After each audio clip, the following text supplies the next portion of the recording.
my amazing souls. This is your blissful soul, Katrina WW for Wajiko. And we are on another PWD edition. But before tuanze, tafadhali, if you've not subscribed, kindly hit the subscription hapo, hit the bell, be notified every time I do a new video. And on today's show, nawaleteanga mali safi safi. I have another cute young man here. We are about to know as much as we can about him.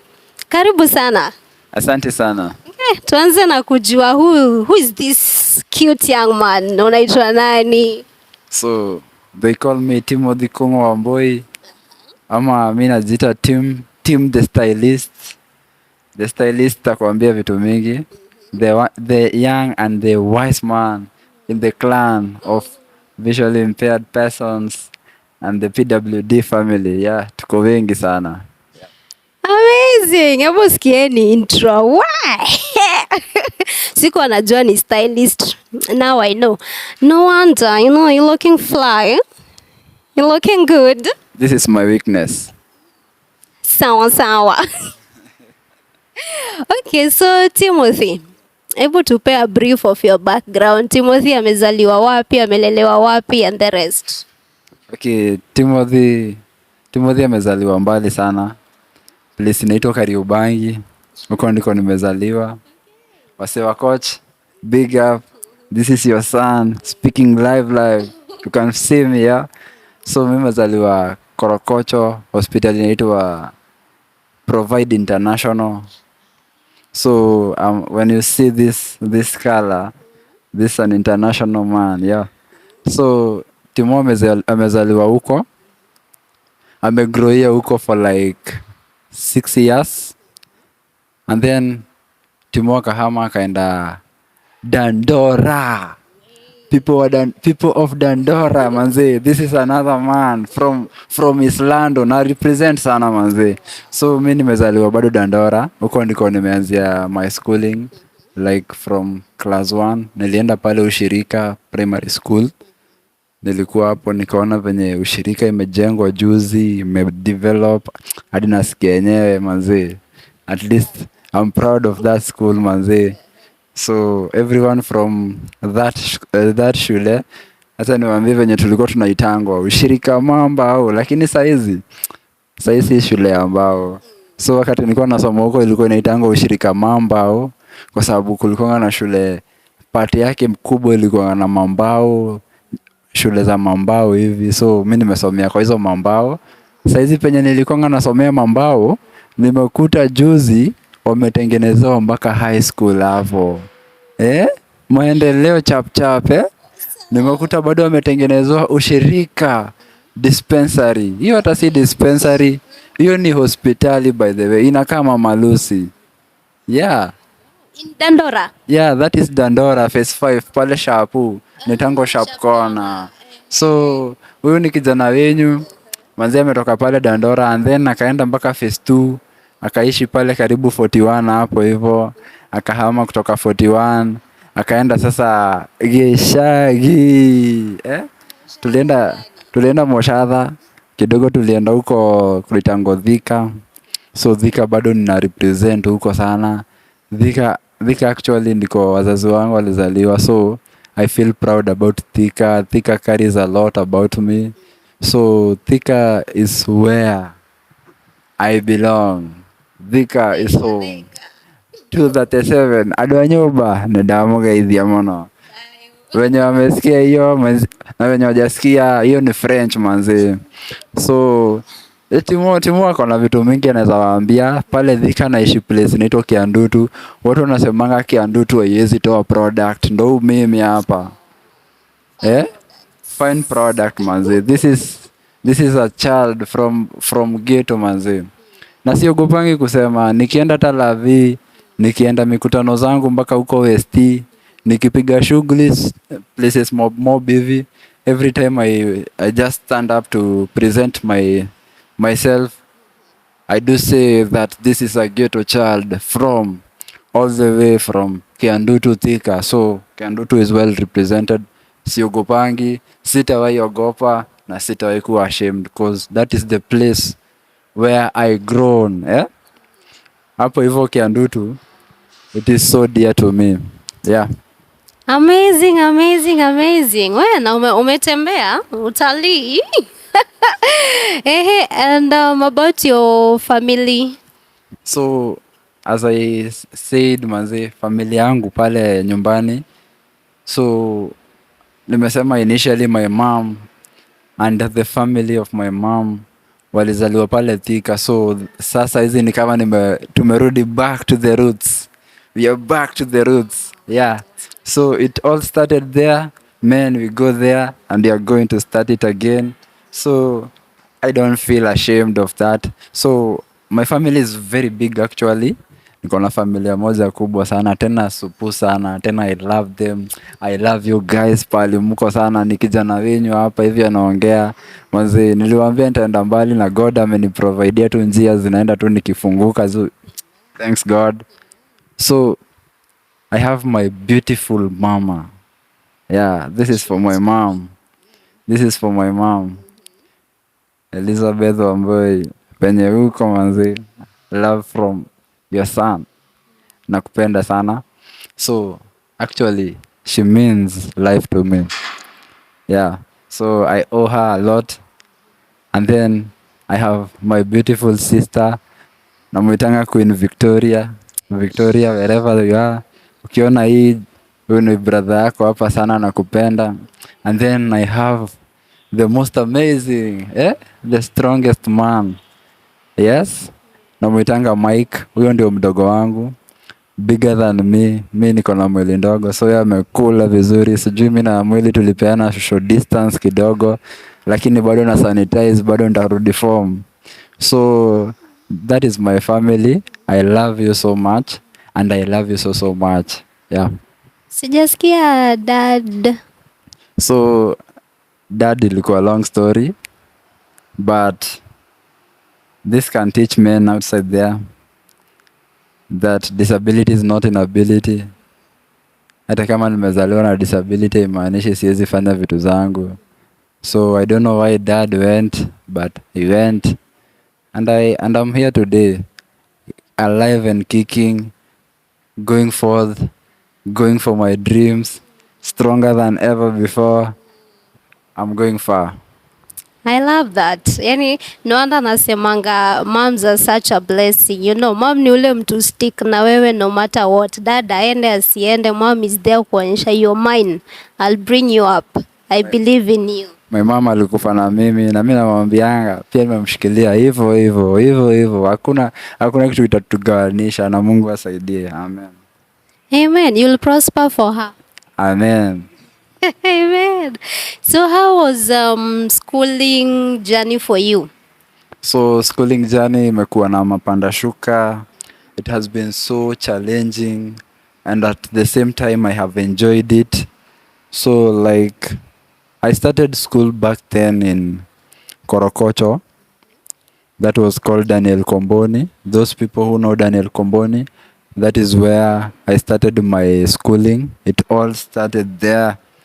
Hapo hivyo Daniel Komboni ndipo nilianzia nursery, hizo pre-units, nikaenda nikisonganga, but that is where I started my schooling.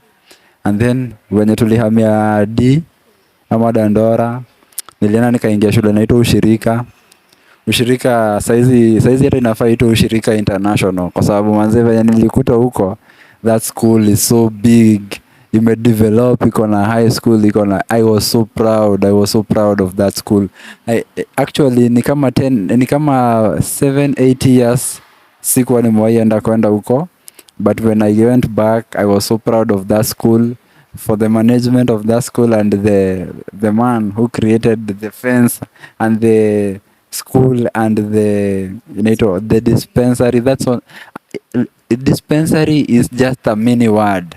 Yeah, it is supposed to be called Ushirika Hospital. Ndo tusikiange tuko na ushirika ndani yetu. So that's how. So hapo ndipo nilianzia high school, primary from class 1 up to class 7. Hapo ndio nimesomea. I loved that school. because it gave me a lot. It brought me to be who I am. So many people we started with today, leo hii hawayuko, but maybe it's by the grace of God that I am here. I really loved that school because of the support I was getting from, you can have one teacher who loves you and you feel so appreciated and you want to go and learn. So there was this one teacher who from class 1 was with me like this up to class 5 manzi. Huyu mwalimu ndiye alifanya nikapenda shule manzi. Alikuwa ananipenda. Alikuwa anaitwa Mrs. Kamau, the late for now. Sasa ni late. So that teacher taught me a lot, gave me a lot of wisdom. She loved me and she showed me the way to learning and to being who I am, to achieve the goals that I am achieving. Then after yeye amededi, kwa sababu alidedi tukiwa shule due to some illness, akakuja nikapata mwalimu mwingine alikuwa ananipenda sana. Sijui kwenye alienda, lakini anaitwa Misa na Bwani. Manzi, that teacher gave me a lot of motivation. Manzi, where she is, I really love her and I give a salute to her. Then from there I went to now Thika. So Thika, this is where manzi. Hapa sasa ndio sasa nimewambia tulirudi back to the roots. So Thika I went to inaitwa Garissa Road Primary School. So nikisemanga hii jina Garissa Road, watu wanafikiria plus the view the view plus the name ati ndio huko hivyo Northeastern. So sio hivyo. Wacha niwaambie. So Garissa Road iko pale Thika, along Thika Garissa Road. So ndio kwa maana ikaitwa Garissa. That's hiyo ndio place nilienda tena kuingia class 7. Nikatoka class 7, class 8, and the most amazing thing to me, I said live and direct without any fear of condemnation. That school really brought up the leader that is in me. Yeah, I'll be in a very while, small inaitangwa the Kizungu, short while. Yeah. Kizungu sometimes natupenga challenge, but we challenge Kizungu, so it does not, I don't fear. So that school brought up the leader who is in me, because I remember after interview I went into that school, and the funny thing is I was warmly received. Watu walinipokea vizuri, the teachers manze. Kuna mwalimu napenda sana mpaka waleo. I really salute you madam, wherever you are. Madam Ndolo, I respect you. This is for you. This amazing teacher gave me the chance to explore my talent. I didn't know I had the talent, but because of the way she taught me that, yes, when you say you want something, go for that thing without fear, go with boldness, wisdom and knowledge shall follow you. So that's what I've been doing. Madam, thank you for those kind words. Wherever you are, love you so much. So nikwambie kitu, wakati nilienda hiyo shule Garissa Road, nilienda nikiwa mgeni sana. So watu walikuwa wanaona kijana ametoka Kanairo, amekuja na maringo manze. By the Siringangi mimi nakwanga msir very open. Wengine watu wanani judge, but however, so wakati nilienda hiyo shule watu walikuwa wanashindwa, huyu kijana ametoka shule wanaongea Kizungu, amekuta shule wanaongea Kikuyu.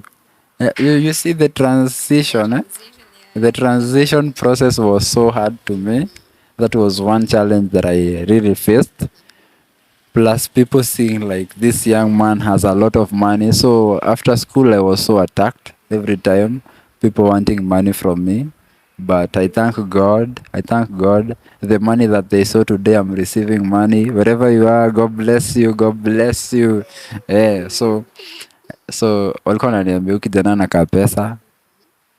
For surely, sijui alikuwa anaona pesa gani, but God, when God bless you, it is not you who see the blessings. It is other who see the blessing, so that they tell you that, man, you're blessed. So kid, Anyone who tells you you have money, just know they are like prophets. They are seeing the money that God is applying to you. So don't worry. Receive the grace. Receive in abundance. Yes, yes, yes. So I was about to tell kids something. When I went to that school, the first week I was naitango election ama elected. I was elected, I was appointed, I was given the duties to serve the class and the school as the class prefect at that time. Manze, siku ya 8 nilikuwa nishawekelewa crown. So imagine mtu aujui watu, and then the teacher anakuja nakuja, now who is the prefect in this class? So who is standing? The young man, the visitor, does not know anybody. So instead of that, you just say, we were discussing to cover up that mess. So if you are going to be punished, you know that the whole class will be punished for having a new class representative. And because that was in term 2, in term 3, yes, this is after how many months? Few, very few, like 2. I was now given and elected by the school pupil as in, to be the school president. So I have been the school president, the very first school president in that school. So when you go to that wall, you just see, it is called the Wall of Fame. The Wall of Fame, I am there, I am topping the. Sasa mi ndio mwanzilishi wa taifa hapo. Wanafaa niite mzee Jomo, lakini sasa wataniita mzee Timo.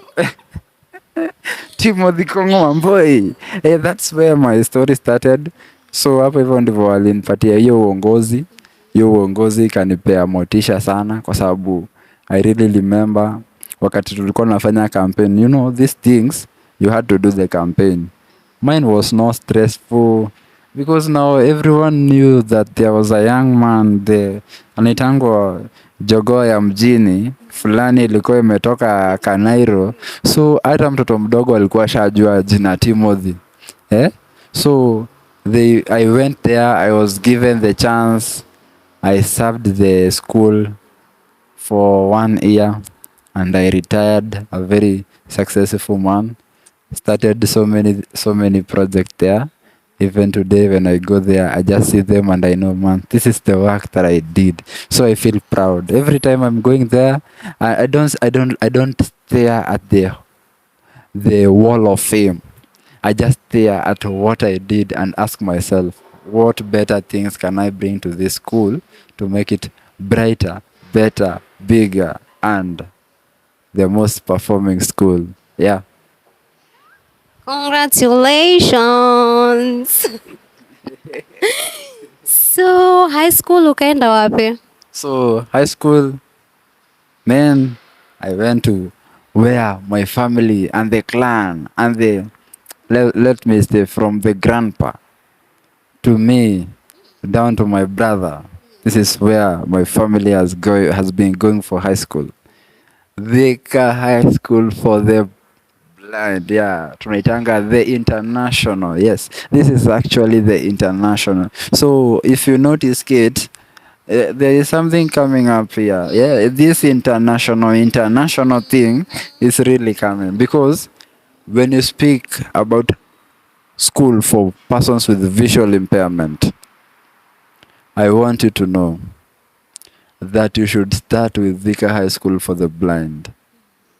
It was the very first school to be started in Kenya for persons with disability. The very first. This is what gave motivation to other schools to start opening up. It was started back. Now we have the school, the international school, Thika School for the Blind, has both high school and primary. Now I want to give you some history. Primary was started back in 1940s. Primary was started back in 1940s. Actually 1943 or 1944, around there. So 1944, there were no school for persons with disability.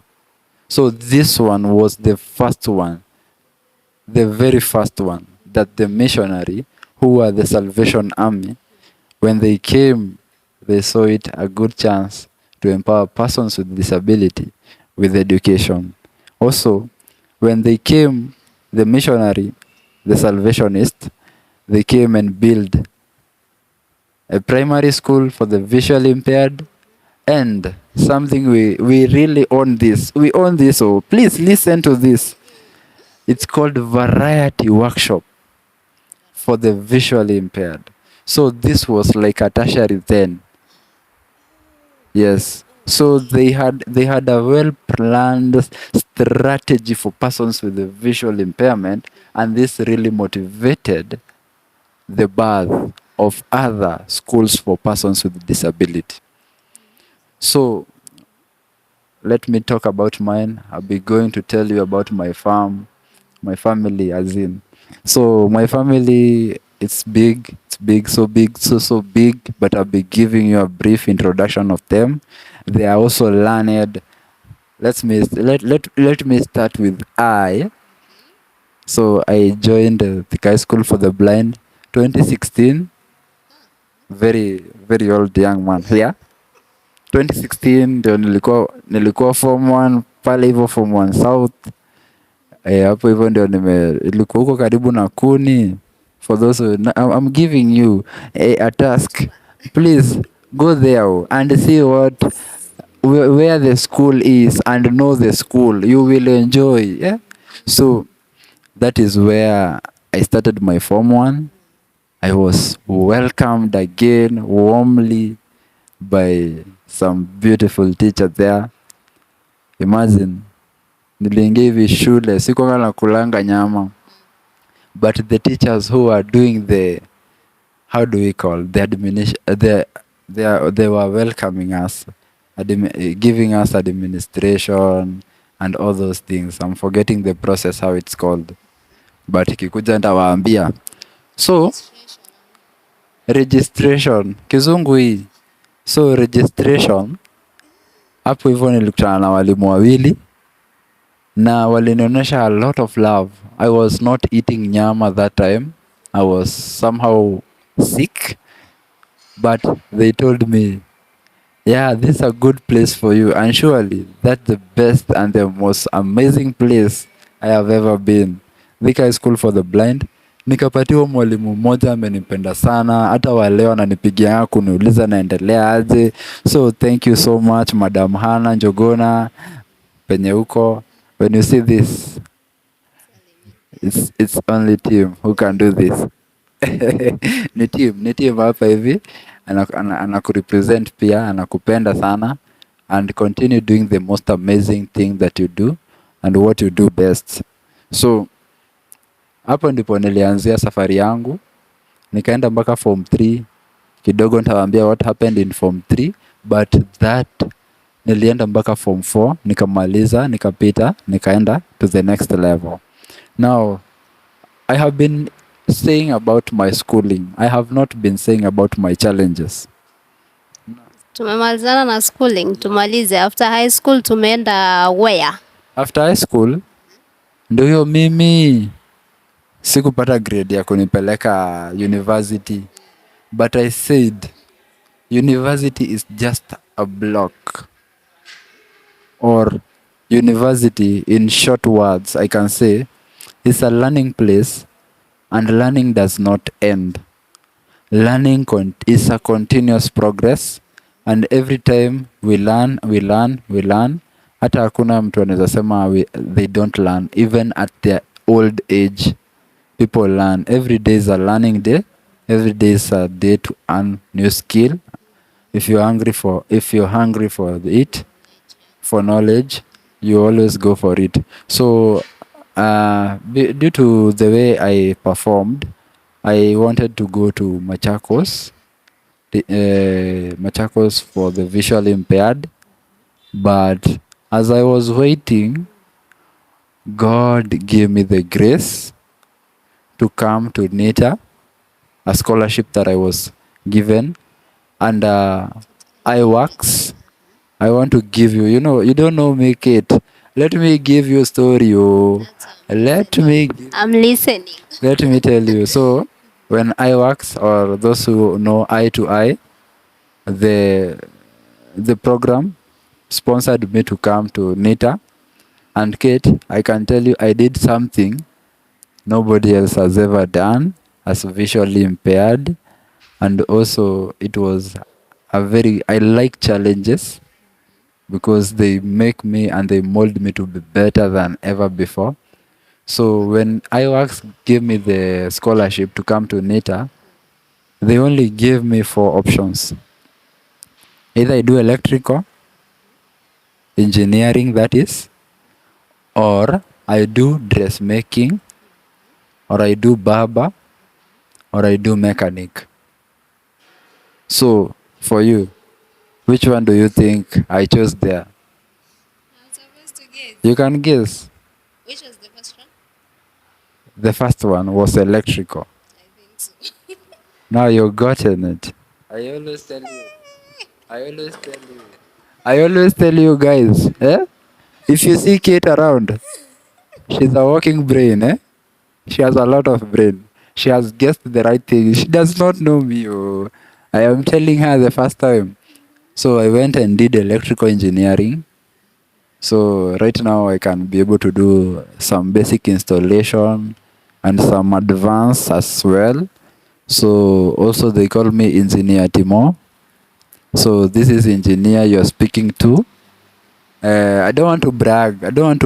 But No, these are your flowers. These are your flowers. Eh? so I have done engineering, electrical engineering, both from basic to intermediary. And then sasa stima zikaanza kunikimbiza kidogo, nikaona zitaniua, nikasema this is a knowledge that I have and a skill that I have, but like home I am the one who does the repairs, because unajua hapo hakuna voltage mob, so I know how to regulate that. But kwa stima kupanda kwa kikingi na transformer, that is a no-go zone. If you listen to me, that is a no-go zone. But we always say that the sky is the limit, in which I don't see how it limits me. I don't believe the sky is the limit. You can go, people have explored hadi Mars. So when we say the sky is the limit, I don't know what they mean. But I don't believe in limitation. Limitation are just words that people think. I don't have a limitation that they can limit me that much. I always overcome the limits and go beyond the limits.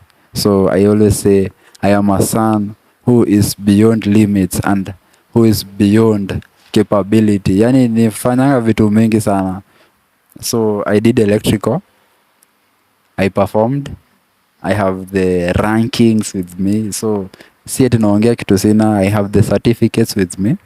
And then God is so great. God is so great. Oh. If you're listening to me and you have lost your faith, Mazi, let me remind you that God is the one who created us to be in this universe.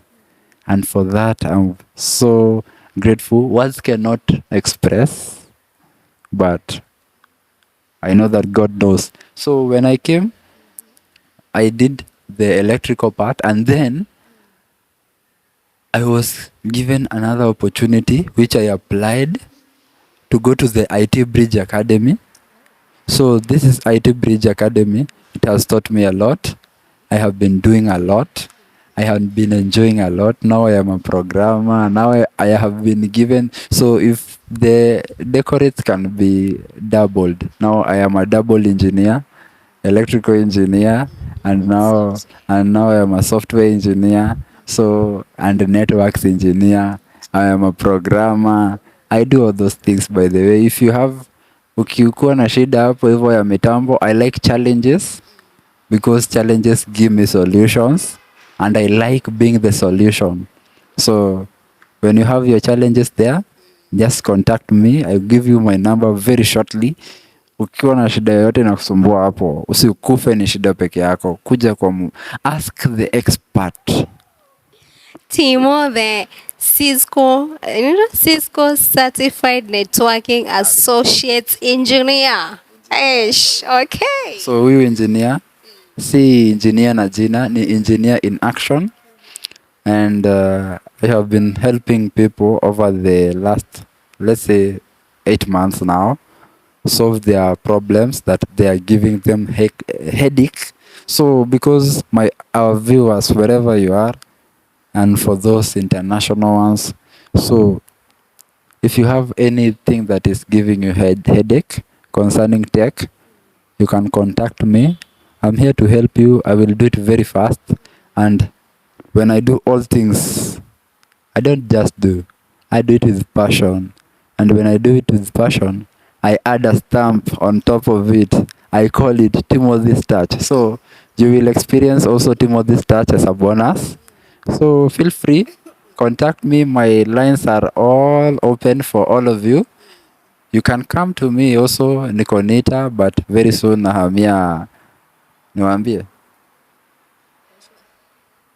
very soon naenda kuishi Westlands. So you can find me in Westlands. I pray God to I pray God to help me.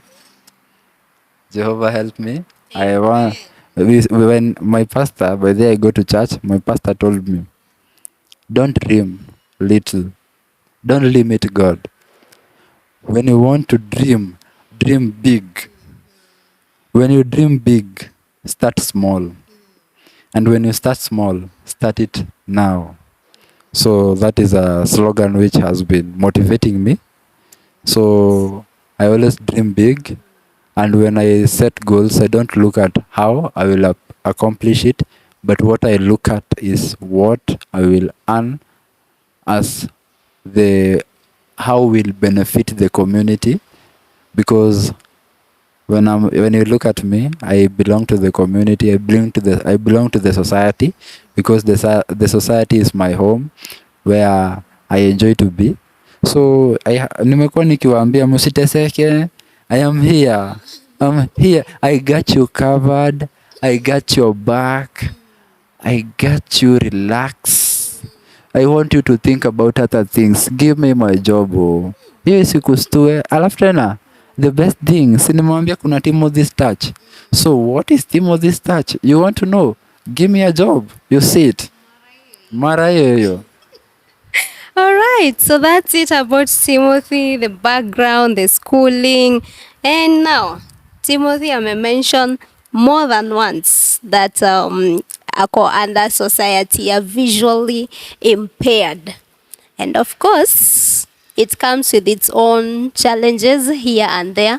But utawaelezea, nasikianga kuna totally blind, long-sighted, short-sighted, so utawaexplainia yako ni gani and your day-to-day challenges. Yeah. So again, I want to tell you, disability does not limit me. Like, I have been born with it. So I don't know how to say about it. Ati inani limit sana, because every time I have told you guys, I like challenges, because challenges, God always give me solution to these challenges. So let me start by giving you what is the world of visually impaired. So just like any other disability, visually impaired, sita kwa Biblia mnajua itangwa aje, Batimaya, huyo sasa ndiye alikuwa founder wa hii area. Baba yenu. Batimaya ni alikuwa baba yetu na Yesu alimponya. So this world of visually impaired, maybe you may be walking around town, you see people wearing these smart things that I'm wearing, and you wondering this, huyu jamaa alikosa style ingine ya kuweka akaweka colorless, mwingine ameweka iko na colors, and mwingine haoni kabisa. So we have like levels. So let's start the one that people know about it, totally blind. When you speak about totally blind, this is a person who is completely has no sight. He is blind, what we call blind or visually impaired. Totally. We called it totally. Yeah, there are those also totally, because nimesomea shule ya visually impaired. Na my family we have so many visually impaired, by the way.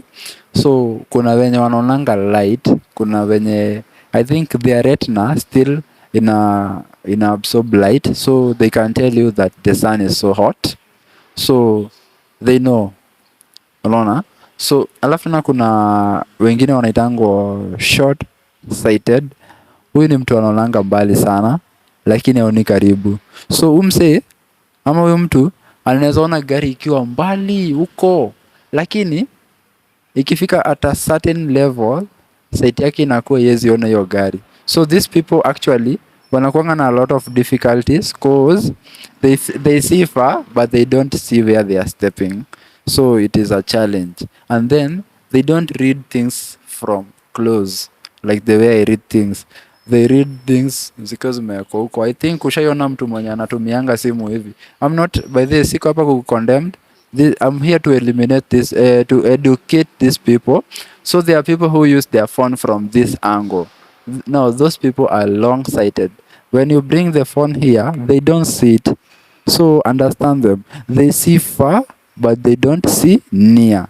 So that is long-sighted. It has some medication which the doctors give. So when the doctor prescribe for you the special spectacles, they know that now they want to help you to see where you are stepping at. So when you see people wearing these glasses, they mean a lot to us. Like I call this my girl. Yeah, ama msupa wangu. Saa Abebo. this is my msupa. Aitango msupa, hata nisiwaambie jina ingine. Msianze nisiumize watu wanaitwa hivyo. Sitaki kuumiza watu. Mimi nawapenda. Nimwambia sitaki niwape pressure, stress. I'm here to make you relax. So jua tu inaitwa tu msupa kwa sababu venye nanisaidia nikipatia mtu mwingine haiwezi msaidia, but mimi ndio najua venye nanisaidia. Pia kuna sasa kina sisi. Sasa mimi niko kwa hii category naenda kusema. So nimekwambia kuna totally blind na kuna long sighted. Now we go to short sighted. Bwana. Mtajua nimetoka Kiambu kule ile place yenye sawa. So kuna short sighted. Thanks God the words now are not betraying me. Short sighted, there are people who just see things that are very close. So ukimwambia ona ile gari na iko mbali, sasa ni wewe unaona huko. Hao ni watu tunaonanga tu karibu, but it does not mean that we are low vision in dreams. We are low vision maybe. Mtu ananionanga tu hivi anaona tu nimevaa miwani lakini hajui ni za nini. So today and now I want to tell you that these are special glasses that has been prescribed to me by a very professional doctor. By the way, I have my own doctor. Nampenda sana, aliniokoa sana. I'm just about to tell you that. So ukiona nimevaa hizi, so ujue kuna vitu mingi sana zinanisaidia. Like even if I wear this, kuna watu niulizaje, Timo, sasa una wear hizi na saa zingine ukienda kusoma kitabu unaileta hapa kwa mapua. So that one we call it nose reading. Nose reading ni, yes, unaweza kuwa umevaa glasses but maybe they prevent the absorption of light to be minimum, hata kama zinakaa less, colorless yani. So this one that I'm wearing it, they are prescribed to me by a doctor. They help me to maybe reduce the intensity of light that my eyes, the way they are done the operation. I have gone under certain levels of operation, so many of them. So my eyes can only absorb light, but it cannot reflect like others. So these glasses actually help me to bounce back the light so that it does not ikiingia when the eyes is absorbing ndio unapatanga jioni people with glasses wanakuanga wakiumwa na kichwa sana, because now what the eyes has done is just to absorb without bouncing back the light. So hata ukiona nimevaa hizi, now nimewambia the reason behind it. When you see me reading and also when you see me sometimes with phone, inajaribu kuleta hapo, I'm just trying to see what you guys are seeing from here. That's the way I am specialized, and I thank God for that. So in this world of visual impairment, our visual impair has a lot of difficulties. Let me start back in high school. In school, when I started schooling, people did not know like what is low vision. So you found out that I found out that the challenges were so severe to me because the teachers walikuwa hawakuwa najua, walikuwa na ile special education sana, walikuwa wananiweka huko nyuma ya class. Now pia wakiniweka huko nyuma ya class, sasa siko naweza kuona ubao. So my performance was so terrible that time. Watu walikuwa wananiambia you cannot do it, when ndio number last. So let me tell you, I have gone through trauma. Initango mental, initango aje, like nimekuwa stigmatized na maybe the pupils that have been learning it with them from class 1 because they see me when I want to sit something, wanaona nakaribia sana. Kitambo, actually I thank God, mimi sijui venye ili happen. Kitambo macho zangu hazikuanga hivi aligned, zilikuwa zinakaa ni kama naangalia hapa center hapa hivi. So watu walikuwa wananitanga macho chongo. So I don't know how God did it, and I can't tell how he did it, but he did it in his own ways, because sio operation, sio anything, just went naturally. Zikarudi venye niko saizi mtu azinita chongo, haizi jua nilikuwa hivyo, but that is how it was. So I'm giving you a story from back then, huko miaka huko nyuma nikiwa class 1. So primary I have been terribly performing because of that factor, that people don't know what is low vision, because they see that you are able to open your eyes, they think that now you are able to see, but they don't know the range at which you are able to see. So that is challenge number 1. The challenge number 2 was maybe the writing of teachers. There are teachers who write very small things, very to dot, tunakanga to dot, ama they write like doctors or lawyers. You know, these people have a, you know, like a lawyer, when you want to read something from a lawyer, pelekea lawyer mwenzake, kwa sababu venye wanaandikanga. I think I want to know, if you are a lawyer and you are maybe seeing what we are doing, you are a viewer, please ingia hapo kwa comment section utuambie, manze, mbona you guys do right like you want to fly away. Nini nakuanga hapo, ama that is a way of maybe encrypting. Let me use big words, encrypting. For your learned friends. For your learned friends. We are also learned, but we want to know, why do you write like that? So there are teachers who maybe they wanted to do law and nursing, so they write those small things kidogo sana. So that was also a challenge to me, because I was not able to see from that far, from that angle. It was hectic, it was so bad kabisa.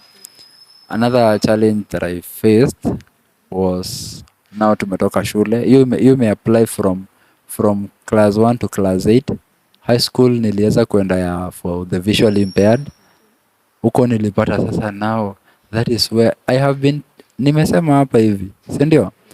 The high school was the best place to go, because now there they know more, and the teachers are specialized in visually impaired students, so they know our special accommodation and how we do it. So I wanted to learn Braille, but due to some factors nikaona Braille, madhezi soma Braille, mtu mwingine asome Braille, alafu mimi nisome Braille. So nikasema I want to go beyond Braille. Nikaenda kusoma kitu inaitwa large print. By the way, ungeona karatasi yangu karatasi yangu ya KE. La, my dears, let me tell you, it was bigger than a gazette. Nilikuwa nimeandikiwa font 22. Sasa hata nilikuwa naisomea comfortably this angle. Yes, without fear. Kwa sababu font 22 hata ikiwekwa hapa hivi sita tena nikileta hapa. Now you understand it. So I think Gava imeanza kurealize that there are persons with low vision. So they are making our lives a bit suitable, enjoyable. When we are in high school, comfortable. Because kitambo, wakati kina madhe walikuwa nasoma, there were no large print. It was either you do braille or you do braille. So unacheki hiyo ilikuwa ni another advancement imetokea. So we thank God and we thank the government for that and the Ministry of Education. Now, hiyo ili apply mpaka wakati nilikuja nikamaliza high school. Now, from high school. Wait, you said something happened in Form 3. Yes. Yeah, what was that? Now, that is always sad to me to say. So ukiona nimechange tu sura. Manze, ujue tu ni kubaya. Lakini nishazoea, I have healed.